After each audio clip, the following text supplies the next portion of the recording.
Isaac, ¿cómo estás? Buenos días. Pues iniciamos la semana, Isaac. Sé que ya llegaste a Guadalajara, sé que tuviste unos días bonitos. Y bueno, Isaac, es importante, a lo mejor te distrajiste un poco y por eso voy a hacer un resumen breve de Romanos capítulo 3 y te voy a dejar unas pequeñas preguntas para que tú también te esfuerces en contestarlas. Y bien, en Romanos 3 observamos en un principio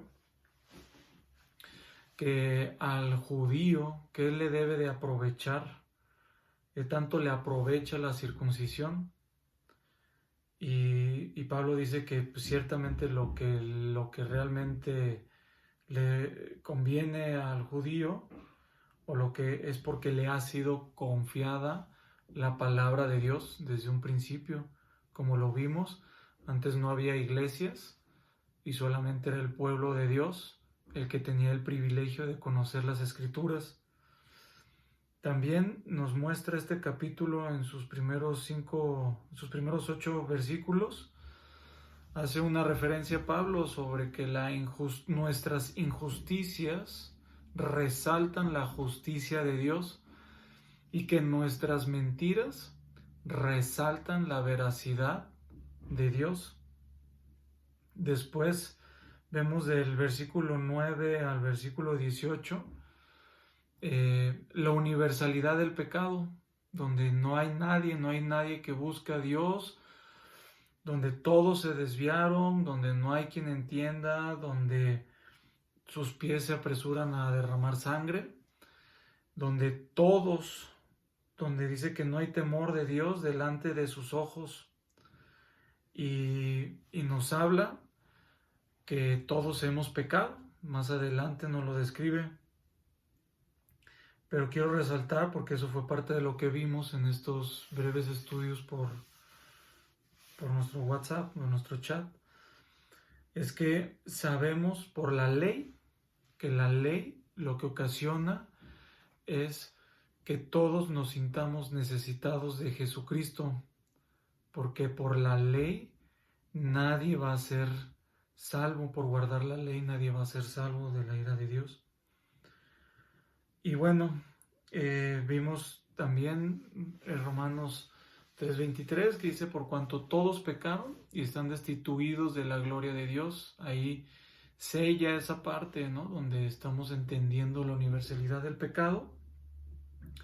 Y más adelante nos dice que somos solamente justificados por su gracia, dice el versículo 24.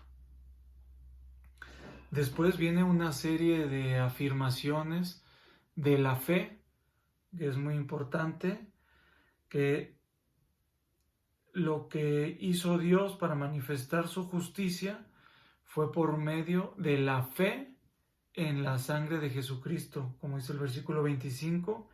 El 26 dice: y el que justifica es el que es de la fe de Jesús. O sea, solamente los que van a ser justificados son los que tienen su fe en Jesucristo.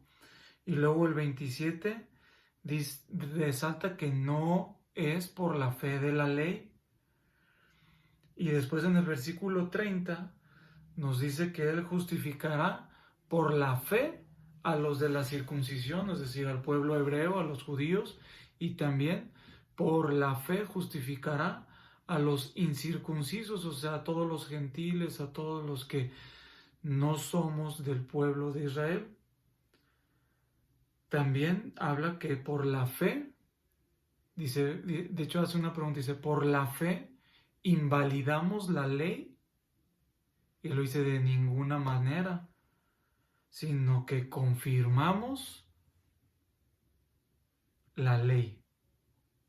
Es decir, la ley de nuestro Señor Jesucristo, la cual nos hace justos delante de Dios, porque su sangre pagó lo que merecía el precio de haber desobedecido la ley. Por eso es que por la fe en Jesucristo validamos la ley porque en Jesucristo fue resuelto nuestro castigo, un castigo universal para todo aquel que no se arrepienta y ponga su fe en Cristo Jesús.